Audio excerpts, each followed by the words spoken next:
Halo, jumpa lagi teman-teman di channel YouTube Mechanical Berat Abal-abal ya. Semoga teman-teman selalu dalam keadaan sehat. Ini kebetulan ini saya lagi di workshop, lagi waiting job. Jadinya kebetulan ada sebuah kemarin lagi kerjain teman roller.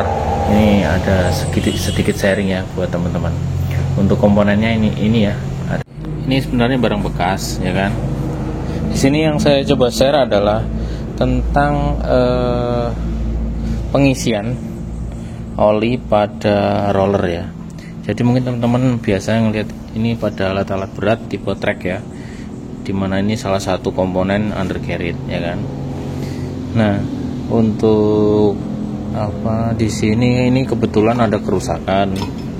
Nah, kerusakan awalannya itu deteksi awalan itu kenapa sih kok bisa rusak, padahal roller ini maksudnya umurnya masih sekitar ini. Nah umurnya sekitar, kita bisa lihat di sini, nah HM-nya masih 2600-an, kok sudah rusak ya kan. Ada beberapa hal di sini ya kan. Jadinya di sini nih ada problem pada bearingnya. Nah bearingnya problem. Ada beberapa penyebab, salah satunya bisa jadi memang bearingnya bermasalah, atau bearingnya kenapa tidak bermasalah karena pelumasannya nggak ada ya kan. Nah, kok bisa pelumasan nggak ada ya, mungkin diakibatkan oleh seal yang sudah terlalu lama ya kan.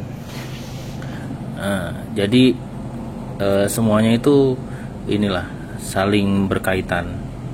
Untuk ke sini, di sini ini karena jadi sealnya yang di dalam sini rusak. Tapi yang di sini saya mau tekankan adalah sebenarnya untuk jadi kalau ini diganti baru, teman-teman itu perlu melakukan pengecekan pada oli yang ada di dalam sisap untuk melumasi. Ini kan benda berputar, berarti butuh pelumasan untuk pelumasan bearing, sehingga di sini ini perlu oli ya kan sebagai pelumasan. Olinya ini long life. Pengisiannya dari sini. Jadi saat nanti memasang roller ini bolak-balik sama aja sih, tapi ini posisinya harus di luar, tidak boleh di dalam, karena kalau di dalam unit di sini otomatis kan untuk melakukan pengecekan pasti susah. Nah kira-kira mungkin teman-teman kan jarang sekali nih, karena di OMM pun tidak disebutkan untuk cara pengecekan ini maupun penggantian ini, karena ada buku terpisah di Komatsu Undercarriage Indonesia, di mana di situ dijelaskan setiap pengecekannya ini mungkin ya sekitar 1000 jam kalau nggak salah, sekitar 1000 jaman. Teman-teman tinggal bongkar ini kunci 17 ini dicek, yang penting ngalir gitu aja sudah, berarti udah level. Tapi kalau standar untuk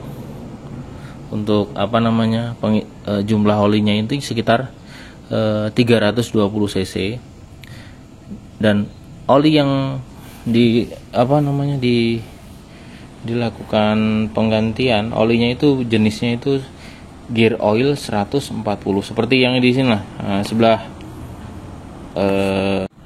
pojok kiri sini ada. Nah ini adalah spesifikasi untuk oli yang digunakan untuk roller. Jadi teman-teman saat melakukan penggantian penting sekali untuk melakukan pengecekan apakah di dalam roller ini sudah include sama oli atau enggak. Kalau enggak, percuma aja teman-teman ganti, ternyata nanti roller ini akan cepat rusak. Karena kan fungsinya oli sendiri di sini sebagai pelumasan. Oke. Jadi clear ya. Caranya cukup simpel untuk, jadi kalau ini ada baru ya kan, tinggal di ini aja, diangkat seperti ini, diberdirikan. Posisi berdirikan, terus dibuka ininya untuk plaknya ini, sehingga saat posisi berdiri kan tidak akan tumpah. Tusuk pakai lidi, tusuk pakai lidi. Jika ada oli di dalam situ ya udah ditutup aja. Tapi jika tidak ada oli yang ada di dalam sini, perlu dilakukan penambahan ya kan. Seperti apa kira-kira? Nah kalau contohnya 140 susah bang untuk ordernya ya kan. apalagi tipenya kan gear oil. Gunain aja SI 90, pakai suntikan, pakai spet itu kalau bahasa aja, pakai spet atau suntikan atau apa, biasanya pakai suntikan yang itu loh, suntikan jarum itu. Nah, terus isi 320 cc, colok ke sini, tek, suntik. Nah, kalau ada cc-annya kan lebih enak tuh, sejumlah cc yang dimaksud. Kalau sudah langsung tutup ya, karena di dalamnya sini ini tidak ada buat breather, jadi tidak ada memang buat nanti olinya kalau panas seperti apa, enggak. Itu udah ada perhitungannya sendiri, jadi standarnya hanya seperti itu. Untuk kembali untuk sebagai pelumasan si roller ini sendiri. Karena selama ini saya jarang sekali nemuin dari teman-teman di lapangan itu untuk melakukan pengecekan ini, enggak. Karena ya memang wajar sih, karena mungkin ada beberapa yang perlu yang udah ada yang mengerti, atau yang ada yang belum paham tapi olinya nggak ada ya kan. Jadi kalau memang nggak ada, balik lagi ya saya tekankan, kalau nggak ada oli yang gear oil 140, gunakan SI 90, udah cukup itu. Oke, mungkin itu sekedar sharing untuk kali ini. Kenapa kok perlu dikasih oli? Roller sendiri itu kan fungsinya itu dia berputar terus untuk menahan beban dari trek ya kan. Jadi kalau di situ roller akan berputar terus. Kalau roller berputar terus, maintenance-nya tidak baik, otomatis lifetime dari komponen ya seperti yang kita jumpai akan berkurang. Walaupun oli itu bukan salah satu penyebab utamanya, tapi kalau komponen baru tidak segera dikasih oli, maka efeknya pun ya teman-teman akan bisa perkirakan sendirilah, dimana pasti akan lebih lifetime-nya atau umur komponen pasti akan jauh lebih tidak sesuai dengan ekspektasi yang distandarkan. Oke, mungkin demikian sharing dari saya.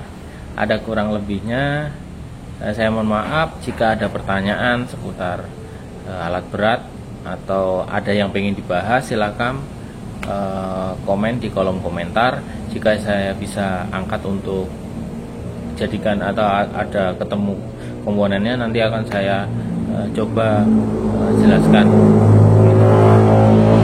Oke, saya tutup. Assalamualaikum warahmatullahi wabarakatuh. Salam alat berat.